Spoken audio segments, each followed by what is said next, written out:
അഹീലിച്ച, ബാക്കി വരുന്ന ഐസ്ക്രീം ഒക്കെ എന്താ ചെയ്യാ അഹീലിച്ച? അത് ഞാൻ തന്നെ ഒറ്റയ്ക്കിരുന്ന് തിന്നും.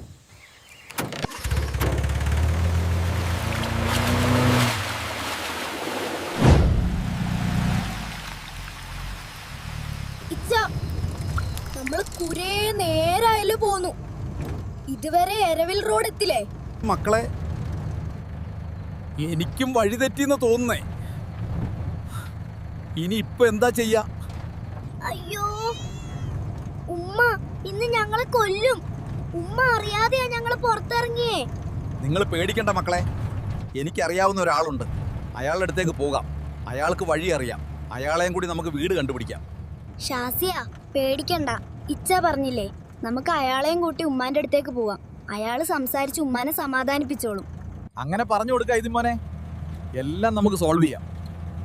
എല്ലാവർക്കും ഓരോ ഐസ്ക്രീം എടുക്കട്ടെ, ടെൻഷൻ മാറ്റാൻ. ഐസ്ക്രീം ഇച്ച തന്നെ ഒറ്റയ്ക്ക് തിന്നോ? ഞങ്ങളെ ഒന്ന് വീടെത്തിച്ച മതി. നീ ഇങ്ങനെ പേടിക്കാതെ. പിള്ളേരെങ്ങോട്ടും പോവില്ല. ഇവിടെ അടുത്ത് എവിടെയെങ്കിലും ഉണ്ടാവും. അവരെ തെരഞ്ഞ് എല്ലാവരും ഇറങ്ങിയിട്ടുണ്ട്. നിങ്ങൾക്കത് പറയാം. എന്റെ മക്കളെയാ കാണാതെ പോയേ. പടച്ചോനെ, അവരിപ്പോ എവിടെയാണോ എന്തോ.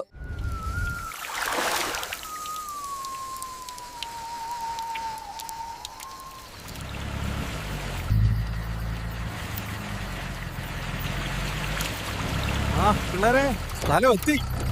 എല്ലാരും ഇറങ്ങിക്കോ. ഇച്ച, ഇതെന്താ ഒരുമാതിരി ആളും താമസവും ഇല്ലാത്ത വീട് പോലെ? ഇവിടെ ആരെ കാണാനാ?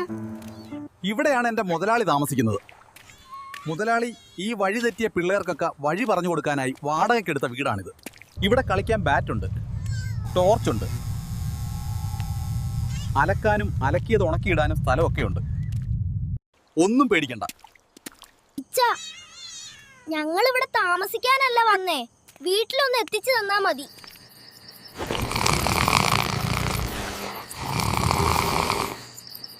മുതലാളി, ഞാൻ എത്തി.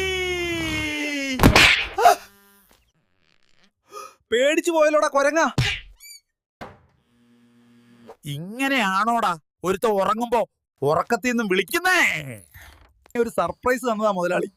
ദേ നോക്കിക്കേ, വഴി തെറ്റി വന്ന 4 പാവം പിള്ളേര്.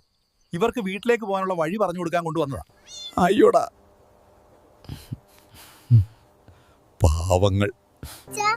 എന്റെ പേര് റയാൻ. ഞങ്ങൾക്ക് വഴി തെറ്റി. അപ്പൊ ഈ ഐസ്ക്രീം വെക്കുന്ന ഇച്ച പറഞ്ഞു നിങ്ങൾ വീട്ടിലേക്കുള്ള വഴി കാണിച്ചു തരുമെന്ന്. അതിനല്ലേ മക്കളെ ഞാനിവിടെ ഇരിക്കുന്നേ. നിങ്ങൾ അപ്പുറത്തെ റൂമൊക്കെ ഒന്ന് പോയി കണ്ടിട്ട് വാ. ഞാൻ അപ്പോഴേക്കും ഒന്ന് റെഡി ആവട്ടെ. ഐദിനേ, റയാനേ, മുതലാളി, ഇവരെ എന്ത് ചെയ്യാനാ പ്ലാൻ? എല്ലാവരെയും ചെയ്യുന്ന പോലെ തന്നെ ചെയ്യാം. നാളെ തന്നെ ഇവരെ കാഞ്ഞങ്ങാട് ബസ് സ്റ്റാൻഡിൽ തെണ്ടാൻ ഇറക്കി വിടണം.